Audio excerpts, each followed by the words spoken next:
Okay, this might be the smartest protection upgrade you can install on your Tesla Model Y. Most Tesla owners protect the paint, wheels, and even the touchscreen.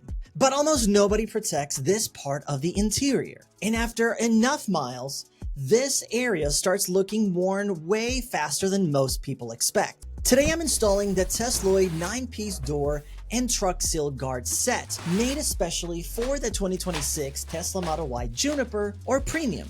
These are 3D molded guards made from automotive grade ABS, designed to protect the carpet step-in area inside every door and trunk edge. And the nice part is, once installed properly, they blend into the interior almost like they came from the factory. Now this full installation took me about 10 to 15 minutes once I got it all set.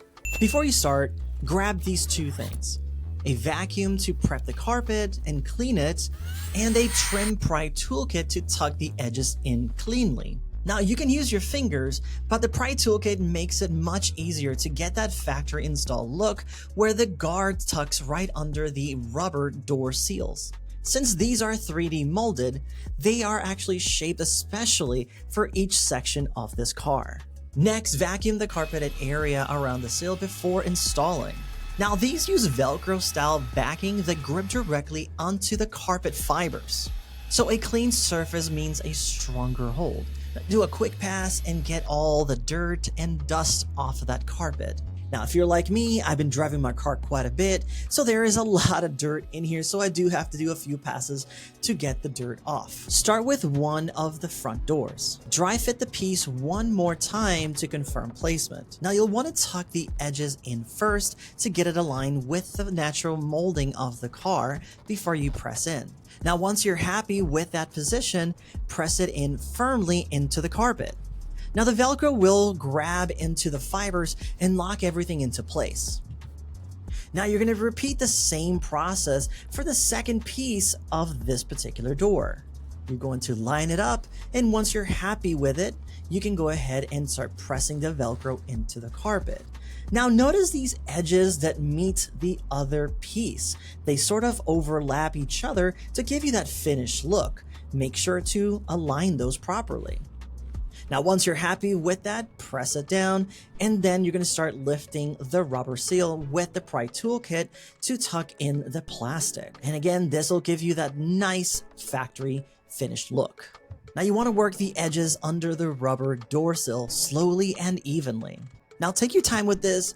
This rubber can feel a bit tough at times, but it is quite thick since it is a weather seal.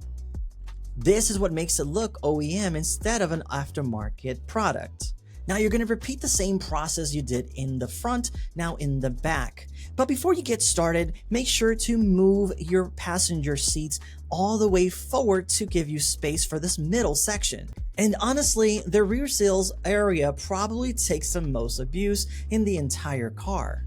Think your passengers, if you're a rideshare driver, or you have kids, or simply backpacks, this area does take a scuff and beating to it. Shoes always sliding around across it constantly. Now the last piece on this installation is going to be the trunk. First, we're going to vacuum the edges. Then we're going to place the part just slightly to make sure it is even on both sides. Now, this one's a little bit easier than the door sills in the front, but you can use your fingers to tuck in the rubber seal from the vehicle on top of this piece to make sure it gives you that finished look. Now, pay extra attention to the corners around here because that's where this lifting area does happen if you do rush. Once everything is installed, go back around the car one more time, press on each of these guards, and check every edge and angle. Make sure everything is secure, make sure the Velcro is definitely adhesing. Now, when it's done right, it genuinely looks factory installed. And if you want to check these out, the links are in the description below. And Tesloid gave my channel a discount code for 10% off your entire order. Now, I wanted to show you and test this out and show you how easy it is to clean these. So I've been driving this for quite some time now after installing them because I wanted to actually use it in real world, go into the gym, going to work, and simply just running errands here and there to see how dirty these got. So I let all this dust and dirt build up on purpose to see how easy it was to actually clean. And honestly, take a look. This is the part I like the most. It's a quick wipe. I use this cleaner from Chemical Guys to wipe everything down, and it is very easy to clean. And just like that, it's done. That's way easier than trying to keep the carpet clean over and over again, using a vacuum and maybe shampooing my carpet. And if you're into real-world Juniper ownership videos like this one, subscribe to the channel. It does help the algorithm and it does help us grow. I've got a lot more coming to the channel as I daily drive my car and test out new products and install videos and share my thoughts about ownership. Thanks for watching. I'll see you in the next one. Bye.